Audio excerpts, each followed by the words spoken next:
C'est une tradition qui résume l'âme des us et coutumes chinoises. Pour une visite officielle d'un chef d'État, les autorités chinoises suggèrent à leurs hôtes de marque un passage utile à des sites qui racontent l'histoire tumultueuse et glorieuse du vaste territoire chinois depuis la préhistoire. Le président de la République Félix-Antoine Tshisekedi Tshilombo n'a pas dérogé à cette tradition en mettant à profit le deuxième jour de son séjour pour se rendre aux différents sites hautement symboliques lui proposés. Première étape, le mausolée de Mao Tse-tung qui accueille la délégation congolaise. C'est sur ce site hautement sécurisé que repose à jamais le leader emblématique et l'homme qui a forgé la Chine et a fait d'elle une nation forte et moderne. Un monument sépulcral situé en plein cœur de Pékin, c'est à cet endroit couvert de marbre qu'est exposé le corps embaumé de celui qui a dirigé des mains des maîtres la République populaire de Chine entre 1945 et 1976, année de sa mort. Occasion pour le couple présidentiel congolais de déposer sa couronne de fleurs sur le tombeau monumental du grand timonier avant de coucher quelques phrases sur le registre placé peu avant la sortie du mausolée. Ainsi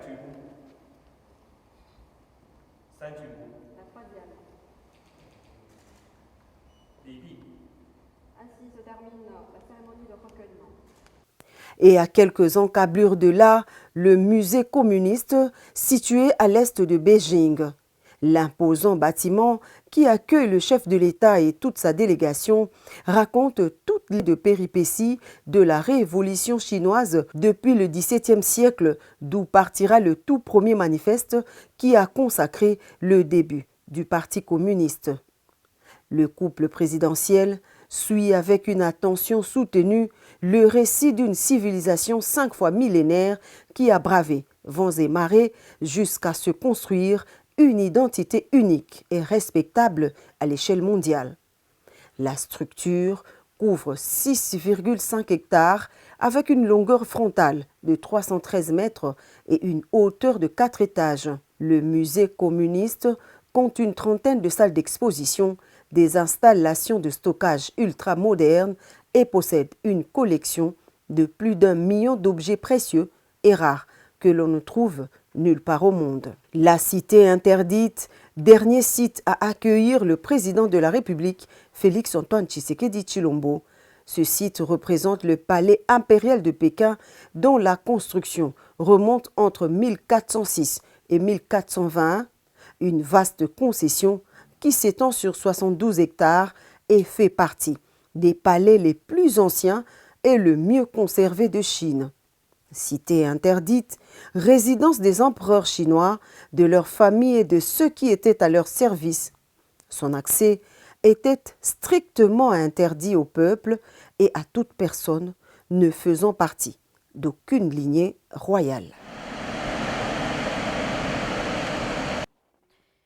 esero makasi ya kozala lisusu boso ya baetandola bino na bozwaka mpenza libaku malamu ya kolanda biso epai wapi bozwamaka libanda mboka mingimingi mpe balandelaka makambo opamba te tofandaka komona bawhatsapp na biso bakotindela biso bankoma bakotindela biso bavideo nini mpenza tozoyoka ekasi mingimingi liso tokobeta lelo eza mpenza makambo etangi to bozangi bokengi na este esengeli na biso toyeba ke kozanga bokengi na este eza posa na biso te mais eza imposition ya baoccidentaux. Et lelo na Antoine Tshilombo Tshisekedi afungoli misu ya kokolabore na bamboka nyonso oyo ekopesa biso pe topesa nde yango wana likambo. Problème ya Congo ezaka biso fo tozala na kati ya souffrance tozela ba aide na nsima ba aide bango bazoyiba ba minerai ba coltan ba cobalt et puis biso tozanga na makoki ya kotonga lelo nyonso wana Goma to Bukavu eza lelo te ba seklango po bakanga ngo po panique banda depuis samedi présence ya Willy Ngoma depuis jeudi na Niragongo et na Niragongo jeudi wana yaki vendredi à côté de bureau ya territoire na bango afandi toute la journée wana bon to éviter na kati ya bureau wana baza ba collaborateur ya M23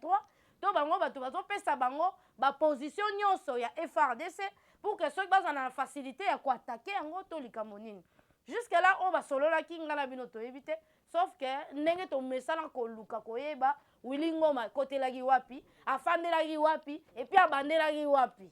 et na sima ya Willy Ngoma ko coopérer to ko solo la na ba ba ko sa na bureau ya territoire ya Niragongo 4 du pays qui wana ya M23 ba Rwandais M23 kututé ba Rwandais ba yesikoyo koya ko collaborer na ba o bazaki déjà basi ba kotaki po ba luka nini ya ko lembisa ba position sur la FRDC ba menace to zui samedi pouvoir oyo facha ke Chine mbongo côté zote kama na ebité facha zona pouvoir te zaki opposition conférence de Berlin et betaki de ali solo wana ya ko kabola Congo depuis 1960 ba betaka li solo wana facha zaka na pouvoir te ba tu faut comprendre bitumba este ezapo ba bebisa ba lembisa non seulement pouvoir o ezapo ba lembisa ba congolais to zangelo ko sala tellement biso to banga kaka ba po mindele oyebi ke lokwa mundela gérera biso to linga te este wana ikende to zaki makambo belebele samedi ba encercler yango Willy Ngoma za nzambe te pe avandaka na ye kuna balobaki akufa biso sobiki akufa mais ndenge nini se retrouver place wana donc Willy Ngoma avivaka déjà place wana pression bango bazwaka ba consigne ya mindele ba occidentaux batu ba gérera Kagame pour ça la pression na batu na ye pression eza ya Antoine Tshisekedi po nini yake ko sala ba accord na Chine batu balobi akei o bayambeli Antoine Tshisekedi na Chine elakisi ke bazolinga batumola ba américain pour que ba provoquer bango basala ba sanctions sur biso na éviter biso to vivre en Amérique te banda to fanda to monte gouvernement américain o pesa biso ta biloko rolia biso to linga no biloko rolia to za penza batu to monte gouvernement américain ko sala contrat moko ke biso to saila bino banzela biso to zwaka biloko na bino to mona ta contrat moko te o pesa biso valeur o matisa Congo kokende to mobembo Antoine Tshisekedi azokende koluka kokomisa bana na ba université te libanda po batanga aki osala ba coopération moko entre ba état tozwaki théâtre awa basi commune ebimaki tala ba montant ebele Antoine Tshisekedi asaka descente moko na côté la tanga zu pouvoir ake na Katanga epai wapi ba minerai evandaka mpenza komona ba contrat o esalama mingi eutela kuna ba contrat na ezosenga biso basala biso banzela batonga ba hôpitaux basala boye na nyonso wana eloba na kati ya contrat na esala elote mais sauf que gouvernement chinois azo bénéficier na contrat moko eza privé elelo yo tokoma boya ba système ba makolo likolo mutu na se pression emati ba okanga Goma ba osala boye eloko na yebisaka ba congolais soki Congo ekozala balkandi fallait sala mabanda bazwa likanisi wana po bazangi elote biso nde to wana nde tozangi nde minduki na bato akobundela sauf que pouvoir oyo okabola ngo nde bazangi bana minduki bana nyonso mais baozanga pouvoir ya kobotola ngo Willy Ngoma asali intimidation na ye et puis bato bakomi ye bato bafilme ye po bamona ke akoti facilement azobima facilement et puis akoti na kati ya bureau na biso asololi azongi nyonso wana ezopesa biso leçon mpona kozongela so ndeko Jean-Pierre Bemba tozosenga na pouvoir to union sacrée ezala union ya tokumisaka bino te me bosaka misala oyo ezosepelisaka biso mpe eza mpe en faveur na biso lobi awa tosepelaki komona Bemba kozwa mpenza ebonga wana mpo wana eza mosala na ye tobaki kwanga totikela bateke fofo eza ya baluba bazwi esika na bapesi Bemba mpo ya mosala na ye ezosala pasi komona Bemba azokende Russie to okende Chine okosomba minduki tomona bafoto na bavideo secret de tes arrêtés est-ce que towana bosenga nango tomona pa ya kosomba minduki mais towana bosenga bango nde basurprendre bato baza na bosenga ya kozwaka baposition ya bato mais towana badrone tota okutya makelela badrone eye place boye mais mpona nini toza incapable ya komona place nini M23 si encercle soit disant ndenge babande koloba encercle Goma pour ka récupérer Goma. Heureusement toza deya makasi mpona armée numérique na biso sentir bango te mpo ezalaki danger wana eza ya kobomba te malgré toza infiltré mais quand même ça va bravo na FRDC mwa ndambo bozobunda nango mpo eza nyonso te eza na kati ya EAC Burundi kaka nde azobunda parmi bato ebele mais quand même bakosala mosala mais na kati ya FRDC na biso mpe toona ndambo bazobunda comme il faut oyo ezosala ke ata bakangi to bayebi baposition na biso baatake Goma bomimba te bakanga ngo na maboko na bango mpo baza capable ya kosala ngo me bakokosala ngo te pourquoi tozaka na ba panique mais mayele tozaka nango te ya kobakisaka to ya kolobaka mutu nini akolinga teka mboka na ye mpo na eloko moko ya ntina te muze kutu azwaka kope ya afdel mpo muze azalaka na kati ya rebellion wana te na kati ya isanga oyo muze ayaki kokóma président ye kutu azalaka te aka mosika muze babenga ye kobenga kotala kope oyo lokola aza congolais agere alanda oyo bango bakoloba me ntango andimaka kosinye koteka kongo ntango azwi pouvoir makila wana egangaka elobaka bakore nyonso yaka sinye na zamba na boyo yango mpo ani asala yango epesaka biso mayele tozala makasi na bakritike te heureusement lisusu na kosenga na bakongomani lelo tobandaki koloba tribalisme malgré Mike Mukebai na Daniel Saf balakisi biso dekwa bazalaki na nzala moko ya elakeli mabe Mike Mukebai akomi député provincial aka na nzala donc fo mona Mike Mukebai na nzala ya elakeli mabe aki na mayele kosala politique autrement ya bien lelo bato nyonso wana nsima ya kolanda Tshisekedi azalaki opposant tozosala politique ata mutu moko te incarné nani rôle wana donc Tshisekedi akei na opposition na ye place akei lelo opposition basangani mpo basala balamusa bato babanda kokata na bamachete kotala ndeko Daniel Safu aza na sens ya kozala député national te kotala Mike Mukebai aza na sens ya kozala liboso ya bato te e na kati ya bapropos to ya badéclaration bongo nde bato baprofitaka heureusement eza période oyo te mindele bakoprofite nango lelo eloko ya mwana oyo babetaki na la police ngai eza leloko monene soki mama na bango andimaki teke bapoliticien bapesaki bango mbongo elingi olata nini entendre sur Tshisekedi alobaka za maboko pembe tala ndenge akosala bato elelo oyo etikali kaka kofinga mafinga me bato bazotinda bino bofinga boyebi identité na bango baza banani Martin Fayulu aza na nationalité mo eza déjà douteuse matata ponyo ya congolais te Moïse Katumbi ye aza opposant mwana ne aza député na Zambie mutu oyo akoki kozala ta mwa congolais moke eza Delice Sanga malgré auta na rébellion aza na réputation ya bien te akoza liboso na biso ta auta na rébellion apesa biso leçon nini po ye aza na facilité ya koboma po auta kuna na rébellion toyebi nyonso esalamaka na baviole na koyiba na koboma donc bato nyonso na 4 tous les 4 libère baa na poite oyo akodirige bakongolais kopesa bango exemplaire ya bien yango wana ata mutu moko te azokoka kolanda ligne ya Antoine Tshisekedi malgré bamosusu bazoganga toza batshisekedi se nayebi te baza ewapi Antoine Tshisekedi akende bamarche na bamachete ye azalaki nde na bato bazozala lokola minduki na ye elelo 4 personnes bazokoka komobilize 100 personnes te epuis baa na mbongo ebele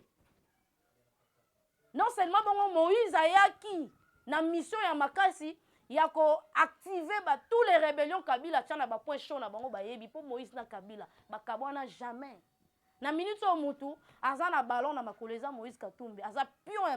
ya communauté internationale ye mutu ayaki na ndenge bandaki kolinga kokota na bakongo makasi na makasi mpo ayebaki bato nini ya tiki kuna mpo aactive bango na retour na ye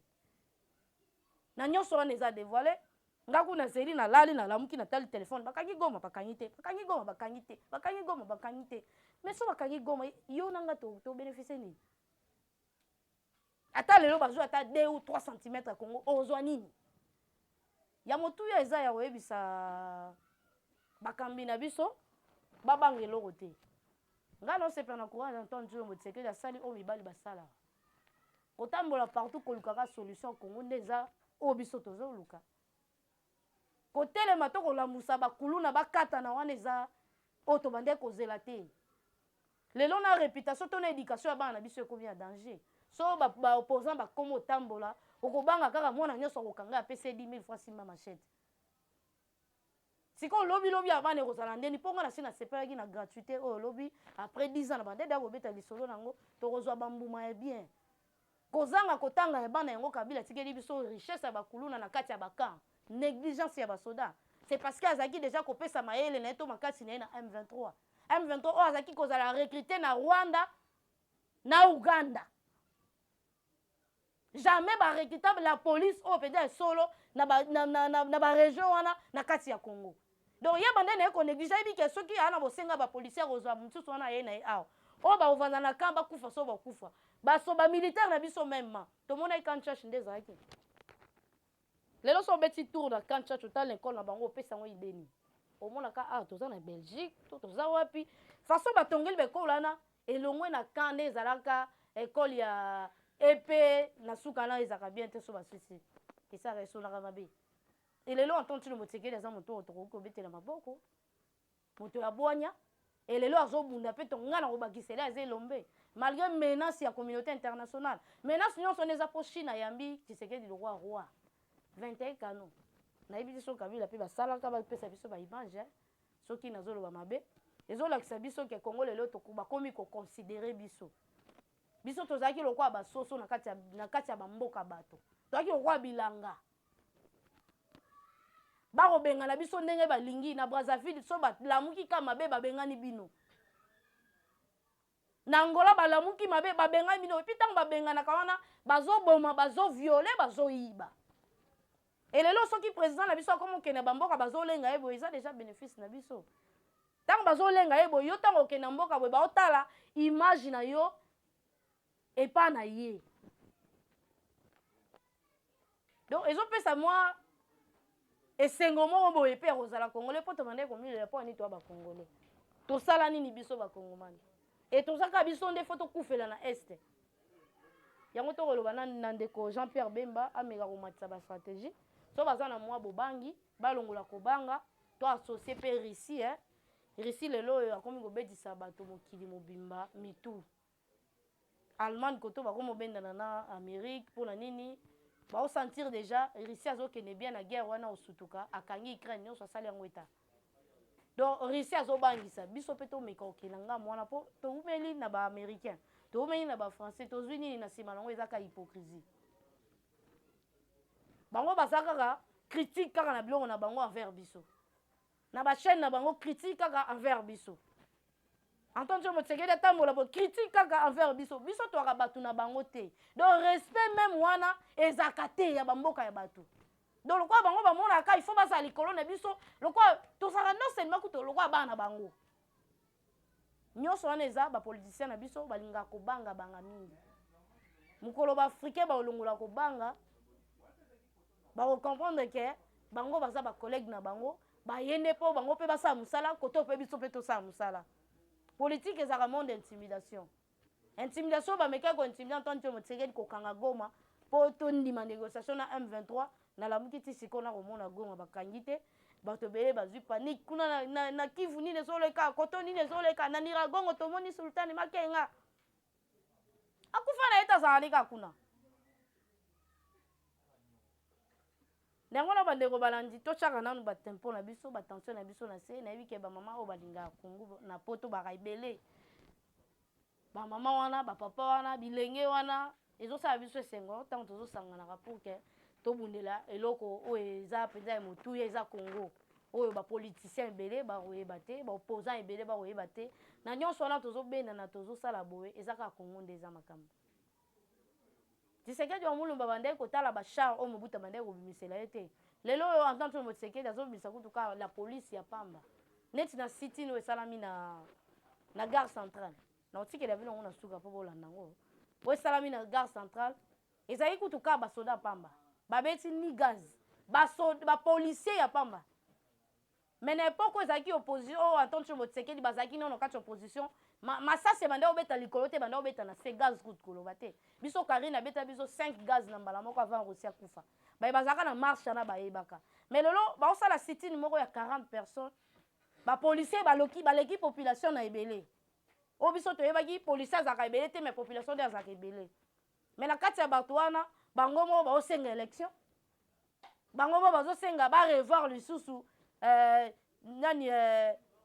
basystème ya seni sikoyo ntango oyiba revoir nyonso bango bazosenga wana eyosenga nini tozonga na nsima tosala baélection te mpo tokende na partage ya gâteau oyo babengaka dialogue to négociation fayulu aloba ngai na kozwa premier ministre ngai na kozwa boye Moïse mpaka ayaka kaka na baagenda na ye barespecte yango na nyonso wana part ya population eza te na esika ya kolanda makelele ya ntina te esengeli na kosoutenir Antoine Tshilombo esengeli tosoutenir Antoine Tshilombo Tshisekedi mpo aosala mosala ya famille na ye te lelo oyo relation oyo aki ocreye na Chine ya monene wana ekosala ke dollar ekita pe mwa ndambo po tokóma na baniveau ya mbongo na biso baolia na Chine awa mpe tolia mbongo na bango epuis tobanda totya dollar ka liboso nde totya yango te lelo tokofuta ndako na dollar ketch na dollar eloko nyonso bateka telefone na dollar toluka tocreye baéquilibre mais soki tolingi changement te ekoya na makasi ntango kosepela mpe kondima soki oboyi te e soki oboyi kondima okofanda na yo oyo bakobénéficie nango ata ye moko ndenge oboyaka no kaka wana oyebi ke ozobénéficie nango so toke mosika te gratuité ezosunga ya bato nyonso so ezosunga bana te mpo batanga na poto mais bana baniese na yo bana bandeko no batanga na gratuité bazali santé gratuit oyo ebandi wana soki mwasi no abotaka na ngaliema to abotaka soki na cinquantenaire soki na HJ mais mwasi ya cousin na yo na ya cousine na yo na cousine na yo bazobota pamba déjà ebandi mais ozoboya olobi basali eloko te na 5 ans mais Kabila na 5 ans to na 18 ans tika otika ta 4 ou 5 km ya nzela oyo ya créé te à part kofongola ya fongola po Mobutu nde mutu asala déjà boulevard Kabila kuta déjà Mobutu mais fongola ngo kandam oyo moko a créé ezala te mais Antoine Tshilombo Tshisekedi a créé ba elengesa lelo ba minde peli nzele salami bano basi babota bana misusu babota maka bamonaka prince te lelo bamoni ngo grâce à Antoine Tshilombo Tshisekedi eza bilembo oyo azotika kala kati ya 5 ans atongi ba école asali ba morgue mama ye moyango wana erotikala na époque ya Antoine Tshilombo Tshisekedi ata yo boyi na yo na sa motema ondima mais longolaka motema mabe osunga pe na santé na yo na bandi ete tokoma okóma na suka ya masolo na biso ezalaki kaka mwa moke ya koyebisaka bandeko tolinga tolongolaka panique balobi Congo eza mboka batension Congo fo boye fo tambola na likayabu mais tambola na likayabu na yo moko soki yo moko mitie tension na kati ya Congo po biso nyonso toa nango te mais toa na kati ya Congo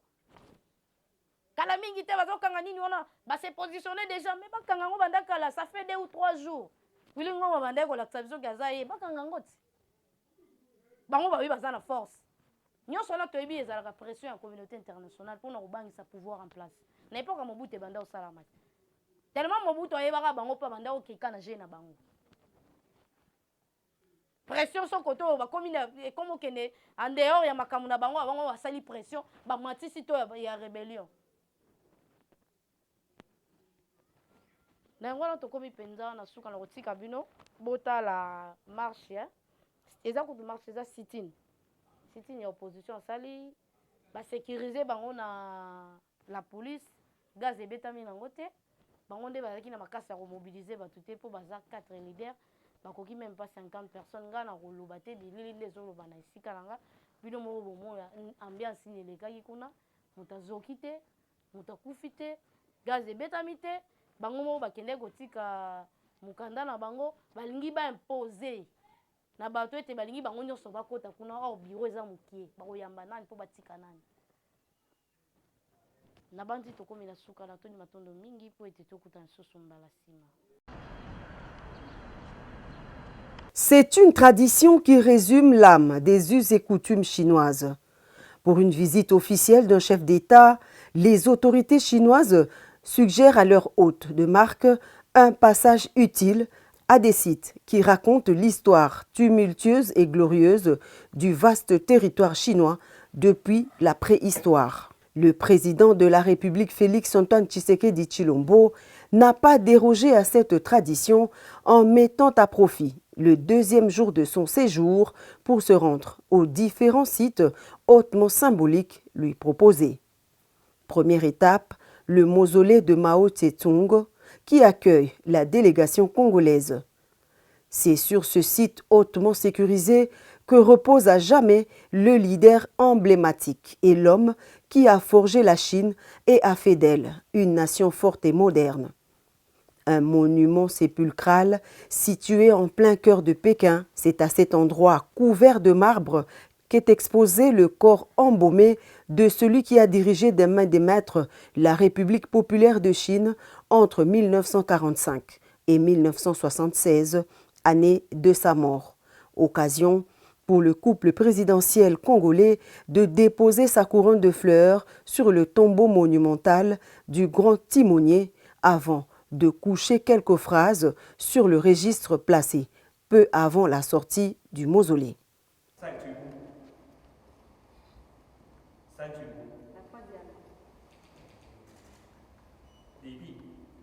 Ainsi se termine la cérémonie de recueillement. Et à quelques encablures de là, le musée communiste situé à l'est de Beijing.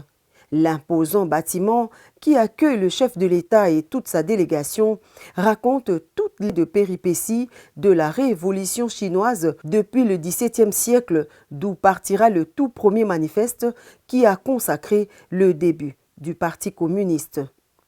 Le couple présidentiel suit avec une attention soutenue le récit d'une civilisation 5 fois millénaire qui a bravé vents et marées jusqu'à se construire une identité unique et respectable à l'échelle mondiale.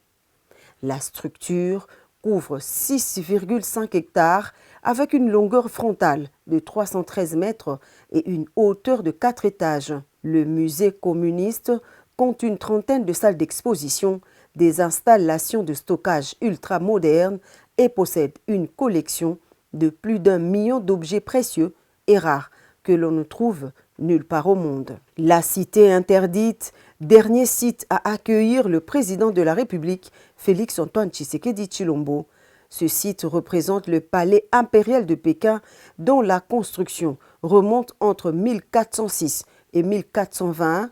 une vaste concession qui s'étend sur 72 hectares et fait partie des palais les plus anciens et le mieux conservés de Chine. Cité interdite, résidence des empereurs chinois, de leurs familles et de ceux qui étaient à leur service. Son accès était strictement interdit au peuple et à toute personne ne faisant partie d'aucune lignée royale.